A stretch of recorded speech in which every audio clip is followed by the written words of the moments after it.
Welcome to the only daily podcast focusing on compliance news of the day. Each morning, start your day with a cup of coffee and Tom Fox, the voice of compliance, to hear about 4 of the top compliance, corruption, or leadership stories you will need to start your day.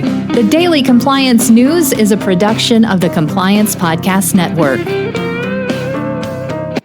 First, a word from our sponsor.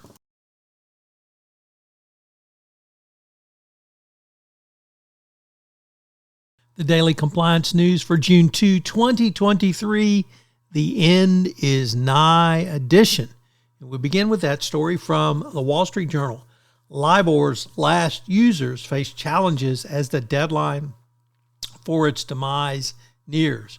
Companies that haven't switched away from LIBOR ahead of this June 30 deadline could face a host of operational risks and potentially higher borrowing costs.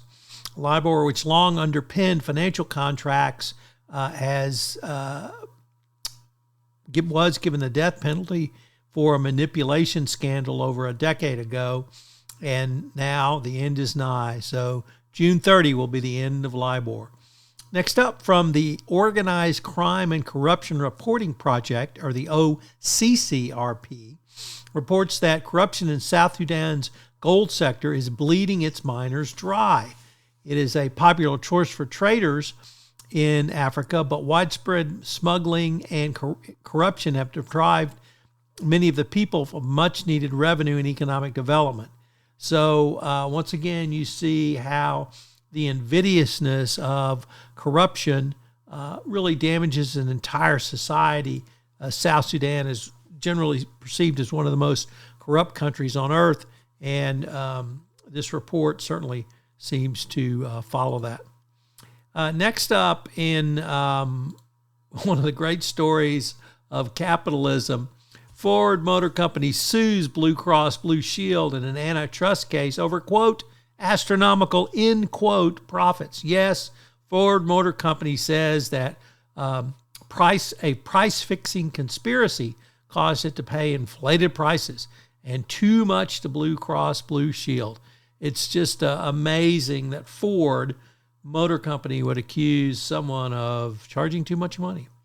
And our final story comes to us from Bloomberg, where the great state of Texas, where rarely anything positive comes out of our legislature, we have some positive news.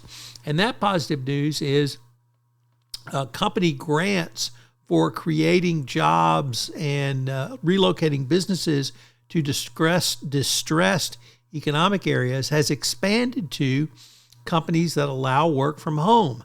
So yes, the reality of the pandemic, the state of Texas will give tax breaks to companies to reflect this new hybrid work reality.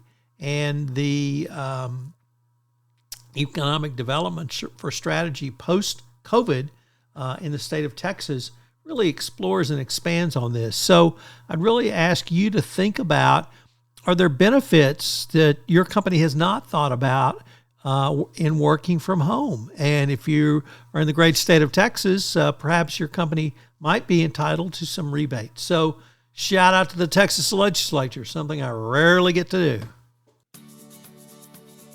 The Daily Compliance News is a production of the Compliance Podcast Network and a proud member of C-Suite Radio. Thanks so much for listening. I hope you'll join me again tomorrow.